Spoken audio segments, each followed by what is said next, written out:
Good morning, dear students. I have come before you again. Hope all of you are safe and sound. I shall teach you changing sentence again. I shall teach simple compound complex, rest of the part. Let's start.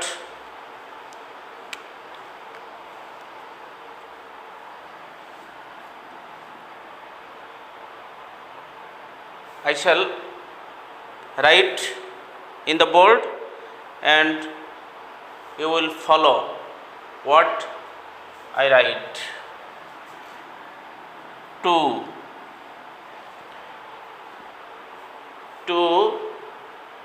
communicates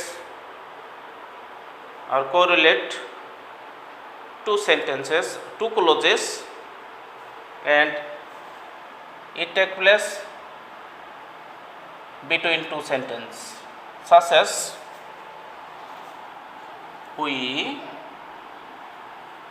eat to live.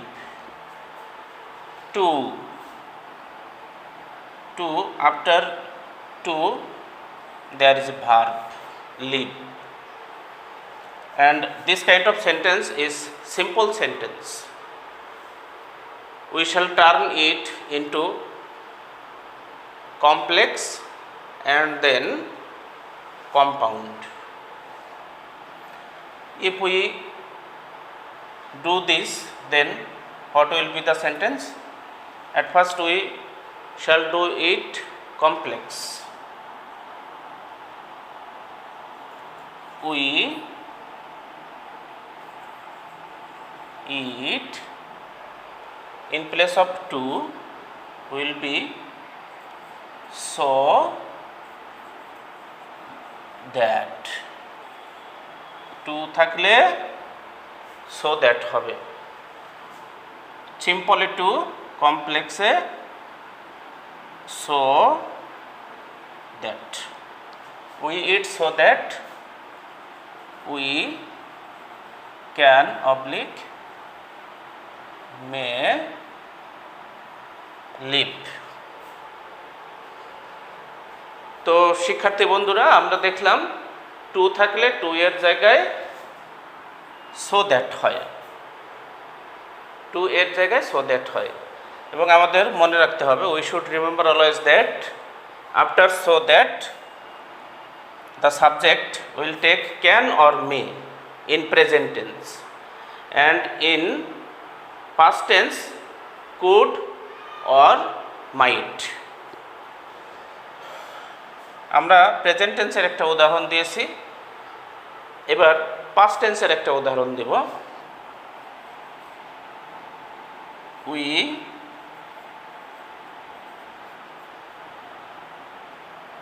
Worked hard two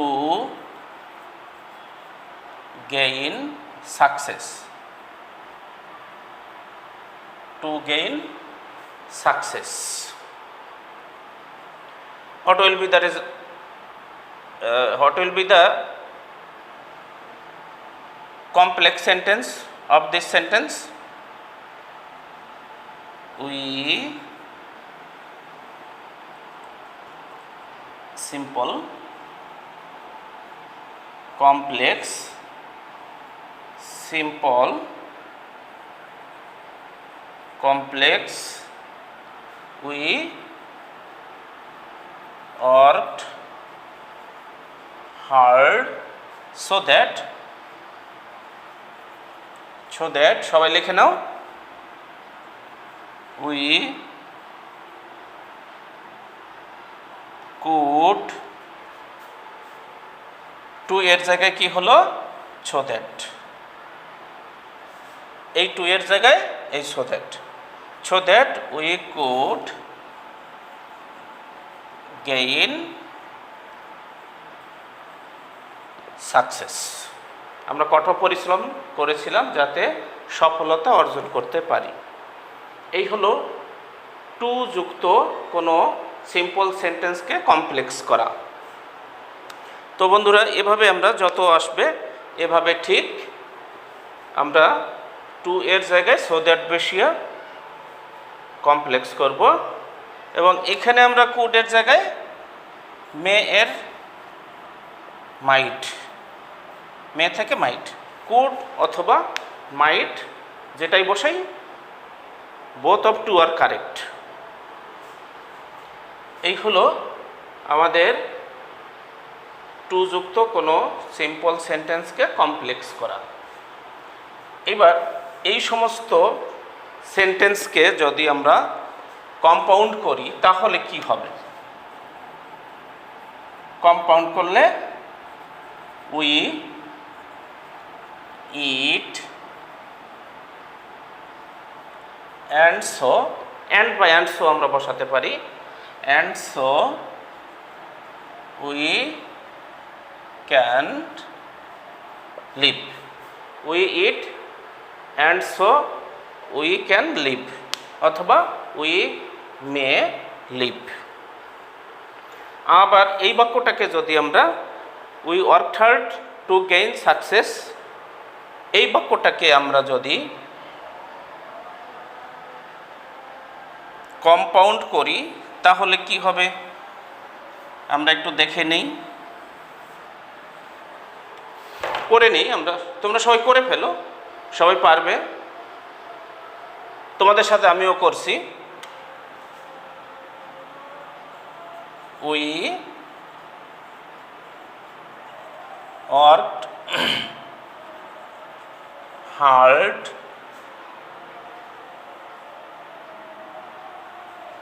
and so we could gain success, gain success. Thank you. তাহলে আমরা বুঝতে পারলাম two থাকলে two এর জায়গায় কমপ্লেক্সে so that এবং কম্পাউন্ডের সময় অ্যান্ড সো ব্যবহার করলেই আমরা কমপ্লেক্স এবং কম্পাউন্ড করতে পারবো। তো আমরা অন্য নিয়মে চলে যাই। এবার আমরা যদি লিখি অন্য আরেকটা নিয়ম তাহলে এরকম হবে, too T double O to TO2 এরকম হলে সেটা হলো সিম্পল। আর এটার যদি আমরা কমপ্লেক্স করি তাহলে হবে সো দ্যাট। আর এটাকে যদি আমরা কম্পাউন্ড করি তাহলে কি হবে ভেরি, এখানে অ্যান্ড অথবা অ্যান্ড সো। তারপরে আমাদের আরও বাকি অংশ বসবে। আমরা এগুলোকে যদি বাংলা এরকম বলি, এরকম হতে পারে বাংলাটা এতই যে, হ্যাঁ আমরা আবার একটু খেয়াল করি, সিম্পলে to dot dot dot dot to, কমপ্লেক্সে so dot dot dot that, অর্থাৎ টু এর জায়গায় সো আর এই টু এর জায়গায় দ্যাট বসবে। এবং এই সেন্টেন্সটাকে আবার যদি আমরা কম্পাউন্ড করি, টু বা সো এর জায়গায় ভেরি বসবে, টু বা দ্যাট এর জায়গায় অ্যান্ড অথবা অ্যান্ড সো বসবে। তো আমরা একটা উদাহরণ লিখেই ফেলি। We can give an example.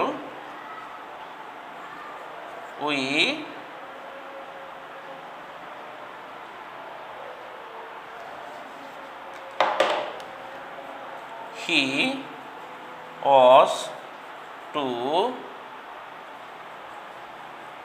weak to go to class আর স্কুল, যাই লেখো তোমরা। তাহলে এখানে পাস্ট টেন্স দেখছি আমরা, টু এর ব্যবহার নিশ্চয়ই এটা আছে সিম্পল। এটার কমপ্লেক্স যদি আমরা করি তাহলে হবে he was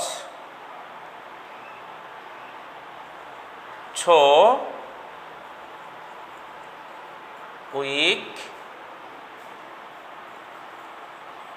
that he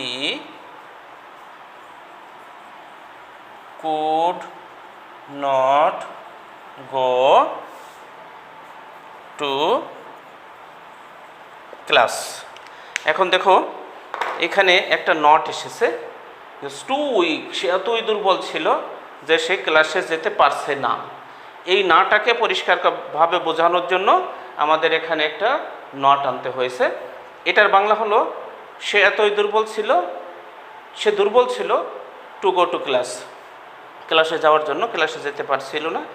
পরে কমপ্লেক্সে যেটা হলো he was so weak that he could not go to class, সে এতই দুর্বল ছিল যে ক্লাসে যেতে পারেনি।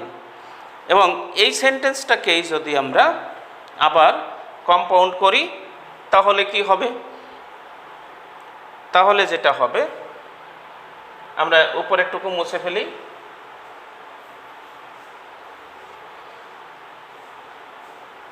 ভেরি অ্যান্ড সো হবে। তো এরকম হবে, কম্পাউন্ডে he was very, he was very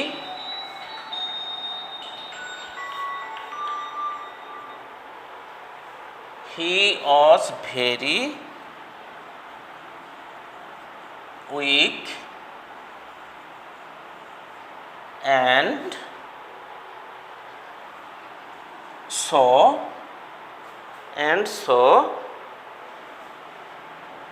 he could not go to class. He was very weak and so he could not go to class. এটা হলো আমাদের কম্পাউন্ড সেন্টেন্স। সে ছিল খুব দুর্বল, খুব অসুস্থ, এবং তাই সে ক্লাসে যেতে পারেনি। এটা হলো আমাদের কম্পাউন্ড সেন্টেন্স। তো আমরা যত অসুখ এই নিয়মে আমরা নিয়মটাকে মনে রাখবো, এভাবে করে দিব, আমরা সব পারবো। সবাই পারবে তো? ওকে, থ্যাংক ইউ। আমরা তাহলে মুছে ফেলি, এবার অন্য নিয়মে যাই।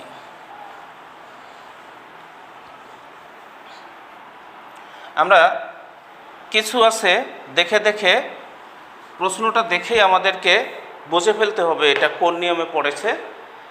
নিয়মটাকে বের করে আমরা সেইভাবে সলভ করে দেব, আমাদের সিম্পল কম্পাউন্ড কমপ্লেক্স হয়ে যাবে।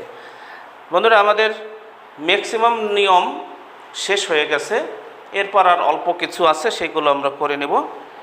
তো আমরা যদি এরপরে এরকম কিছু নিয়ম আছে যে রিলেটিভ প্রোনাউনের ব্যবহার করতে হয়। রিলেটিভ প্রোনাউনের ব্যবহার করে আমাদের সিম্পল কম্পাউন্ড কমপ্লেক্স এগুলো সমাধান করতে হয়। অর্থাৎ রিলেটিভ প্রোনাউন ব্যবহার করলে আমরা সিম্পল থেকে বা কম্পাউন্ড থেকে কমপ্লেক্সে যেতে পারবো। তো আমরা এইবারে একটা সেন্টেন্স লিখি, তোমাদেরকে বলতে হবে এটা কোন প্রকারের sentence. At 10 a.m. we go to school. তো তোমরা সবাই বলো তো এটা কোন ধরনের সেন্টেন্স? ওকে, সিম্পল সেন্টেন্স। বলতে পেরেছো, তোমাদেরকে ধন্যবাদ। তো আমরা এই ধরনের সেন্টেন্সকে যদি আমরা, আমাদের সিম্পল সেন্টেন্স আছে, অবশ্যই তোমরা বুঝতে পেরেছো, যেহেতু তোমরা বলতে পেরেছো। এই সেন্টেন্সকে আমরা যদি একবার কমপ্লেক্স আর একবার কম্পাউন্ড করি তাহলে কি হবে দেখো। এখানে আমরা 10 AM একটা সময় বুঝেছি, সকাল 10টায় আমরা স্কুলে যাই। তো এই অংশটাকে একটা ক্লোজ করতে হবে, আর বাকি এটা একটা ক্লোজ আছে। তো এখানে যেহেতু আমাদের সাবজেক্ট ওরকম নেই, তো সেই ক্ষেত্রে আমাদের ইট ধরতে হবে। It is present tense, it is a.m. when we go to school. It is 10 a.m. when we go to school. তো সেই ক্ষেত্রে আমরা যেটা করব তা হলো এটা সকাল 10টা, এখন সকাল 10টা বা যখন সকাল 10টা তখন আমরা স্কুলে যাই। এটা আমরা হোয়েন দিয়ে করেছি। এটা কোন ধরনের সেন্টেন্স করলাম আমরা? ওকে, কমপ্লেক্স সেন্টেন্স। আমরা সেটা একটু লিখে ফেলি, কমপ্লেক্স। আর এই সেন্টেন্সটাকে আমরা যদি কম্পাউন্ড করি তাহলে কি হবে? It is 10 a.m. এখানে হবে হোয়েনের জায়গা হবে অ্যান্ড। তাহলে কি কথা হলো? সময় বোঝালে কমপ্লেক্সের সময় হোয়েন আনতে হবে, কম্পাউন্ডের সময় অ্যান্ড আনতে হবে। It is 10 a.m. And we go to school. তাহলে আমরা এই উদাহরণটা থেকে আমরা এতটুকু জেনে নিলাম যে কোনো সেন্টেন্সেই কম্পাউন্ডই থাক আর সিম্পলই থাক, যদি সময় বোঝায় তাহলে কমপ্লেক্স করতে হলে হোয়েন আনতে হবে, আর কমপ্লেক্সে হোয়েন হলে কম্পাউন্ডে অ্যান্ড হবে। আর সিম্পল আমরা তো দেখে বুঝতেই পারছি, একটি ক্লোজ আছে, একটি মেইন ভার্ব আছে, সেজন্য এটা সিম্পল সেন্টেন্স। এবং সময় অ্যাট, ইন ইত্যাদি দিয়ে বোঝাবে। সিম্পল সেন্টেন্সে অ্যাট, ইন ইত্যাদি দিয়ে আমাদের অ্যাট দ্য টাইম অফ এরকম দিয়েই বোঝাবে, এটা সিম্পল সেন্টেন্স। আমরা হোয়েনের ব্যবহার দেখলাম এবং তা দিয়ে কমপ্লেক্স করলাম আর একবার কম্পাউন্ড করলাম। এইবার যদি আমরা আরেকটা উদাহরণ দেই, I live in Khulna. I live in Khulna. তাহলে এই সেন্টেন্সটা কি সেন্টেন্স আছে তোমরা বলে দাও। ইয়েস, এটা সিম্পল সেন্টেন্স আছে। অনুরূপ এই সেন্টেন্সটাকে আমরা একবার কমপ্লেক্স করব আর একবার কম্পাউন্ড করব। তো কমপ্লেক্স করলে এখানে আছে খুলনা একটা জায়গা। খুলনা একটা জায়গা, আমরা জানি এই জায়গাটা অবশ্যই তোমরা নাম শুনেছো, আমরাও শুনেছি, একটা জায়গা। এই জায়গা বোঝাতে কোনো সিম্পল সেন্টেন্সকে কমপ্লেক্স করতে হলে আমাদের হোয়ার ব্যবহার করতে হবে। আমরা সেটা করে ফেলি। আই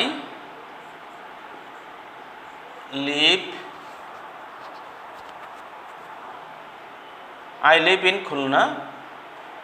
আমরা এইভাবে না করে আই লিভ না লিখে আমরা খুলনাটাকে মেনশন করব। It is Khulna where I live in। where I live লিখলেই হবে। It is Khulna where I live। It is Khulna where I live। তাহলে খুলনা where-কে মডিফাই করেছে, আমরা দেখতে পাচ্ছি। জায়গা বোঝাতে where বসালাম। যদি আমরা আরেকটা উদাহরণ দিই, I read in Silverdale School। তাহলে এই সেন্টেন্সটাকে আমরা যদি এই সিম্পল সেন্টেন্সটাকে আমরা যদি কমপ্লেক্স করি তাহলে উত্তরটা হবে এরকম, it is Silverdale School where I read। সবাই বুঝতে পেরেছো? ওকে, থ্যাংক ইউ। তো আমরা কি দেখলাম? জায়গা বোঝালে হোয়ার বসে, দুটো উদাহরণও দিলাম। এইবার এই সমস্ত বাক্যকে আমরা যদি কম্পাউন্ড করি তাহলে কি হবে? এটা হলো কমপ্লেক্স, আর এইবার কম্পাউন্ড। সহজ কথা, কম্পাউন্ড আরও বেশি সোজা। তোমরা সবাই বলো তো দেখি কি হবে। Okay, thank you. It is Silverdale school and I read there. এটা সিলভারডেল স্কুল এবং আমি সেখানে পড়ি। তো তাহলে কি হলো, আমাদের ওই যেখানে হয়ার বসেছিল সেখানে একটা অ্যান্ড বসিয়ে দিলাম, তাহলে আমাদের কম্পাউন্ড হয়ে গেল।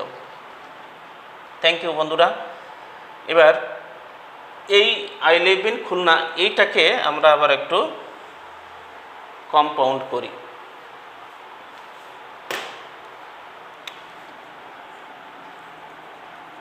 এটা কমপ্লেক্স করেছিলাম, এটা কম্পাউন্ড করব। It is Khulna and I read there. It is Khulna and I read। এই খুলনা, এইখানে হয়ারের জায়গায় কনজাংশন অ্যান্ড আসলো। এই হলো আমাদের সিম্পল থেকে কমপ্লেক্স এবং তা থেকে আবার কম্পাউন্ড। সবাই বুঝতে পেরেছ? ওকে, থ্যাংক ইউ। এবার আমরা রিলেটিভ প্রোনাউন হু এর ব্যবহার করব। তোমরা সবাই হু মানে কে অবশ্যই জানো, কে বা যে যাই হোক, হুও রিলেট করে, যা রিলেট করে তাই হলো রিলেটিভ প্রোনাউন। যদি বলি I have done the work, তাহলে কি হবে? এটা হলো সিম্পল। এই সেন্টেন্সটাকে আমরা কি করব? কমপ্লেক্স করব।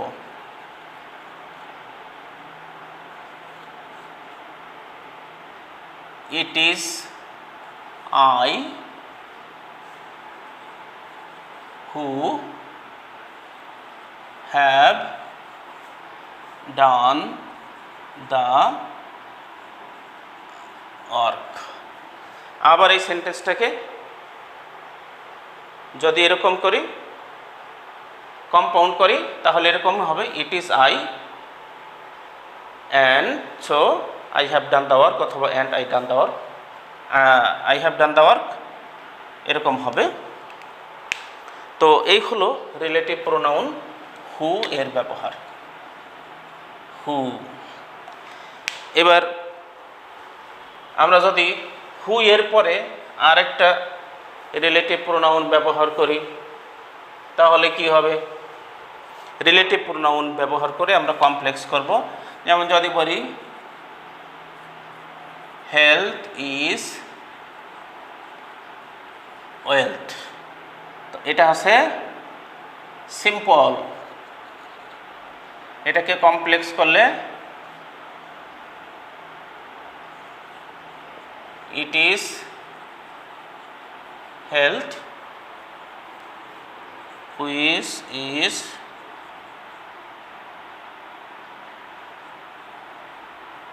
Wealth. It is health which is wealth.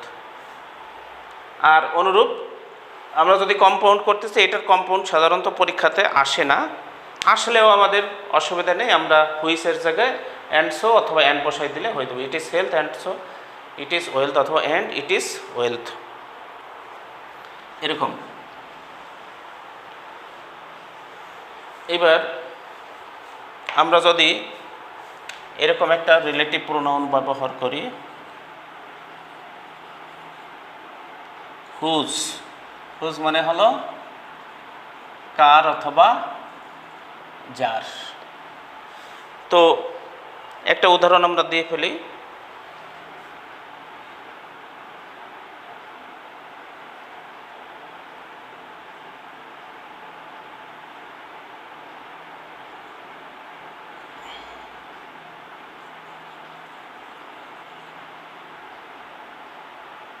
I know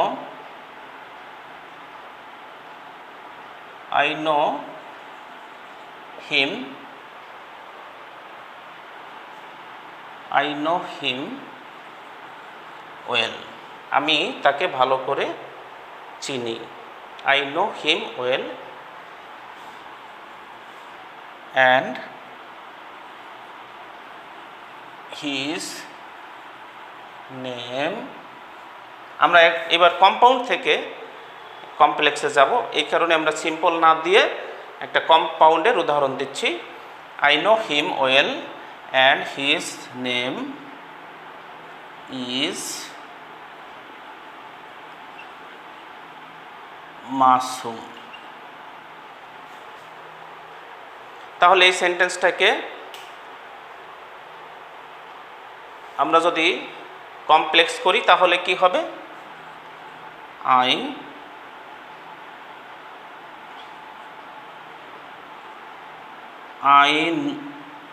I know him well. I know him well, আমরা তাকে ভালো করে চিনি। এবার কার নাম? His name. হিজ নেমের জন্য whose name is Masum. Whose name is Masum. এই হলো রিলেটিভ প্রোনাউন হুজ এর ব্যবহার। এবার আমরা আরও একটা রিলেটিভ প্রোনাউনের ব্যবহার করি।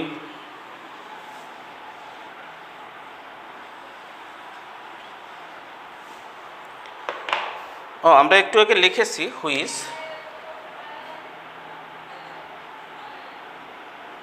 I had a red pen। এটাকে যদি আমরা রিলেটিভ প্রোনাউনে ব্যবহার করি তাহলে রেড পেনকে ভাঙতে হবে I had a pen which was red। এটা সিম্পল আর এটা কমপ্লেক্স। আর এটাকে যদি আমরা কম্পাউন্ড করি I have a pen, I had a pen and it was I had a pen and it was red। Thank you বন্ধুরা, আমরা অনেকগুলো উদাহরণ শিখে ফেললাম। তো বাই দিস টাইম আমরা বলতে পারি আমাদের সিম্পল কম্পাউন্ড কমপ্লেক্সের সকল নিয়মই শেষ, দুই একটা টুকটাক বাকি থেকে যেতে পারে, সেইগুলো ফ্যাক্টর নয় এবং সেগুলো নট সো ইম্পর্ট্যান্ট। আমরা ম্যাক্সিমাম রুলগুলো এবং ইম্পর্ট্যান্ট রুলগুলো শিখে নিলাম। আমরা এরপরে এই রুলগুলোকে সবগুলোকে বাসায় বসে ভালো মতো পড়ব আর মনে রাখবো, আর সেগুলো দেখে দেখে এভাবে একটা থেকে আরেকটা পরিবর্তন করা শিখব। তাহলে আমরা একদম সিম্পল কম্পাউন্ড কমপ্লেক্সের দক্ষ হয়ে যাব, আমাদের আর কোনো সমস্যা থাকবে না।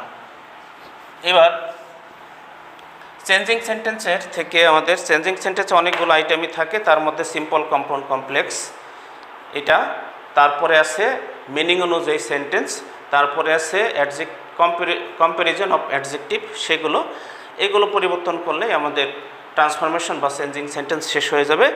তো আমরা আজকে সিম্পল কম্পাউন্ড কমপ্লেক্সের শেষ এখানেই করলাম। নেক্সট ডেতে আমরা ডিগ্রি পরিবর্তন বা অ্যাডজেক্টিভের কম্প্যারিজন সেটাকে পরিবর্তন করব, কম্প্যারিজন অফ অ্যাডজেক্টিভ সেটাকে করব। এটা তোমরা একটু প্রস্তুতি নিয়ে রাখবে।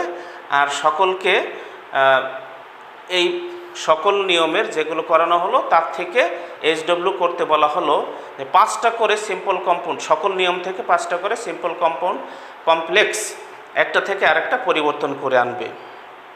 আর গত ক্লাসে আমি যে কাজ দিয়েছিলাম ম্যাক্সিমাম স্টুডেন্ট সেটা করেছো, I am very happy to see this. তার জন্য তোমরা অবশ্যই ধন্যবাদ পাওয়ার যোগ্য। Thank you all who have done homework. তো আমরা আজকের জন্য বিদায় নিচ্ছি, পরে ক্লাসে আবার দেখা হবে। Thank you very much.